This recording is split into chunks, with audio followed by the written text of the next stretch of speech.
GMA exclusive, John F. Kennedy Jr.'s closest friends are revealing what he was really like out of the spotlight.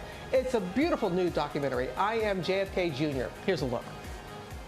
Lived his life the way he wanted to and was able to deal and people would recognize him. I like that reserved thing about him and easy to relate to. You know, his tentacles, his love, it reaches out from the grave. It's still here now.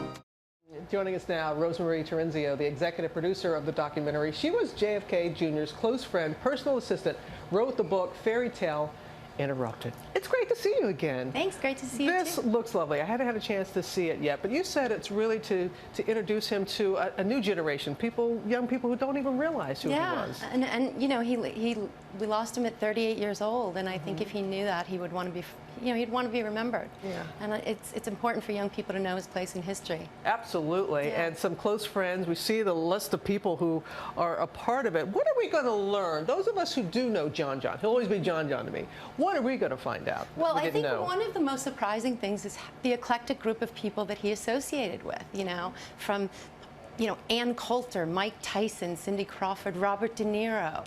It's a group that you wouldn't expect to be associated with him, and he just had an amazing way of relating to so many people in so many different ways. And he was just so approachable and he attracted people. So disarming, so disarming. And I hear he had quite a little sense of humor. What was this about? When you were playing with your phone? What was that about? He used to answer the phone at my desk, and he'd answer the phone and say, George Magazine. They'd say, oh, is John in? And he'd say, who's calling? And he'd say, this is John. No, it's not. And then hang up. He loved it. He loved the joke. He was always practical joking around the office, but he loved answering the phone. You must have seen just all different sides of him working with him like that. So what, Rosemarie, do you want people to come away after watching this documentary? I think the lesson you get from John, is it's more important to be good than it is to be great. And I love that. It's a tribute to a good man. What do you miss most about him? Oh, so much, but I think his wisdom. I mean, there's so many things, especially in the political climate, that I would love to get his opinion on and know what he would think and what he would do and how he would cover all of this in George Magazine. So, oh, yeah. Speaking of George Magazine, I mean, somebody that influenced him, or I shouldn't say influenced him, that he help me out here. George Stephanopoulos was sort of the kernel for George, for the idea that became George Magazine. Come on.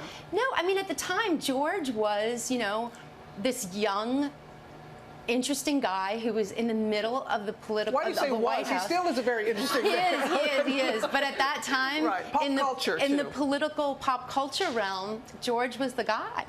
He was right there with the president, and he was so young, and we were all so jealous. And so John Jr. was influenced by that. Yeah, he saw that. He saw that kernel. He saw that piece of politics and pop culture merging right at that moment.